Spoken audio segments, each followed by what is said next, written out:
हमारे लिए एक नया उल्लास, एक नया उत्साह, नई फसल के आने और नए वर्ष के आगमन के फलस्वरूप हम अनादिकाल से इस आयोजन के साथ जुड़ते रहे हैं। लेकिन भारत के अंदर धर्म की रक्षा के लिए आज के दिन का अपना ऐतिहासिक महत्व भी है। गुरु गोविंद सिंह जी महाराज ने आज ही के दिन खालसा पंथ की स्थापना करके भारत की रक्षा के लिए जिस प्रकार की एक उस कालखंड में अपनी सेना खड़ी की थी,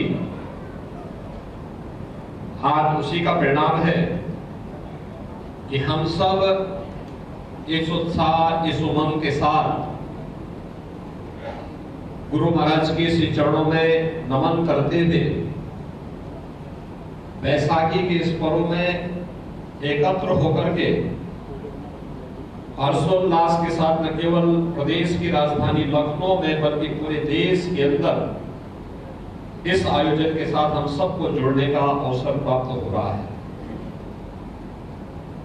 हम सब जानते हैं सिखों के इतिहास के बगैर भारत का मध्यकालीन इतिहास अधूरा माना जाता है। त्याग और बलिदान की जो एक लंबी परंपरा और एक लंबी श्रृंखला खड़ी की है सिख गुरुओं ने, आज उसी का परिणाम है। देश भी और धर्म भी सुरक्षित है और इसीलिए इस प्रकार के आयोजन के साथ जुड़ना, इन कार्यक्रमों में भागीदार बनना अपने पूर्वजों के प्रति हमारी श्रद्धा को व्यक्त करता ही है। आने वाली पीढ़ी को भी इन महापुरुषों के प्रति नमन करने का एक अवसर उपलब्ध कराने का एक अवसर हम इस प्रकार के आयोजन के माध्यम से करते हैं। जब खालसा पंथ की स्थापना हुई थी, हम सब इस बात को जानते हैं क्योंकि यह ऐतिहासिक गुरुद्वारा है। गुरु तेग बहादुर जी महाराज ने भी और गुरु गोविंद सिंह जी महाराज ने भी अपने जीवन का कुछ भाग यहाँ पर इस गुरुद्वारे में व्यतीत करते हुए धर्म की रक्षा के लिए हमें क्या कुछ करना है उस प्रकार की प्रेरणा दी थी। और उस समय की उन विकृतियों के जिनके कारण समाज कमजोर हो रहा था, उसको दूर करने के लिए ही खालसा पंथ उस समय के लिए हम सब के लिए एक नया मार्गदर्शक के रूप में सामने आया था। वह शस्त्र और शास्त्र दोनों में पारंगत होकर के कैसे हमें देश और धर्म की रक्षा करनी है, इसकी प्रेरणा तो प्रदान करता ही है। आने वाली पीढ़ी के लिए भी बहुत कुछ प्रेरणा और प्रकाश छोड़ करके गया है। आज के इस अवसर पर मुझे बताते हुए प्रसन्नता है, आज से ठीक 5 वर्ष पहले मुझे लखनऊ के पहले किसी गुरुद्वारे में आने का अवसर प्राप्त हुआ था। इसी आयागंज गुरुद्वारे में ही आकर के मैंने यहाँ माथा टेका था और गुरु परंपरा के प्रति अपनी श्रद्धा को व्यक्त किया था। 5 साल के बाद फिर गुरु महाराज की कृपा से मुझे यहाँ पर आप सबके बीच में आने का सौभाग्य प्राप्त हो रहा है। मैं इसके लिए आप सबको हृदय से बधाई देता हूँ, आभार भी व्यक्त करता हूँ। सचमुच जो आत्मीयता आप सबने सदैव दिखाई है, मुझे लगता है वो हमारे लिए बहुत बड़ा संबल है और यही कारण है, उसी के नाते हम लोग आज अनेक कार्यक्रम आयोजित करने में सफल होते हैं। मुख्यमंत्री आवास में भी कोई एक आयोजन होता है तो वह गुरु परंपरा के प्रति श्रद्धा व्यक्त करने वाला आयोजन होता है।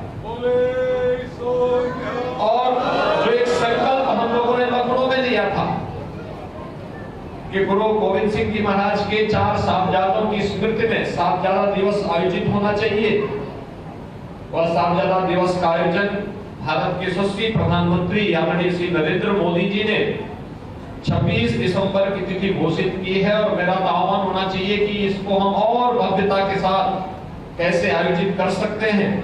इस आयोजन के साथ हमें इसकी रूपरेखा को भी तैयार करनी चाहिए। आज बैसाखी का आयोजन है, खालसा पंथ की स्थापना का दिवस भी है, महावीर जयंती भी है, और बाबा साहब डॉक्टर भीमराव अंबेडकर की पावन जयंती का कार्यक्रम भी है। अनेक दृष्टि से हमारे लिए यह दिवस अत्यंत महत्वपूर्ण और पवित्र है। मैं एक बार फिर से आप सबको बैसाखी के इस पावन अवसर पर हृदय से बधाई देता हूं, अपनी शुभकामनाएं देता हूं, और मैं आप सबका आह्वान करूंगा। ये ऐतिहासिक धरोहर है यार गुरुद्वारा हमारे लिए, और इसलिए जो हम लोगों ने पहले भी कहा था कि यहाँ के पुनरुद्धार के लिए, इस क्षेत्र के विकास के लिए क्या कुछ होना है, इसके लिए यहाँ की महापौर के साथ में, ब्रजेश पाठक जी के साथ में एक बैठ करके ठोस कार्य योजना अगर आप लोग प्रस्तुत कर देंगे तो हमें इसमें सहयोग करने में प्रसन्नता होगी। मैं एक बार फिर से आज के इस अवसर पर आप सबको बैसाखी की हृदय से बधाई देता हूँ, अपनी शुभकामनाएं देता हूँ। उत्साह और उमंग का ये माहौल आपके जीवन में सदैव बना रहे, यही मैं इसकी हृदय से शुभकामना आप सबके प्रति व्यक्त करते हुए अपनी वाणी को यही भी विराम देता हूँ। धन्यवाद। जय हिंद।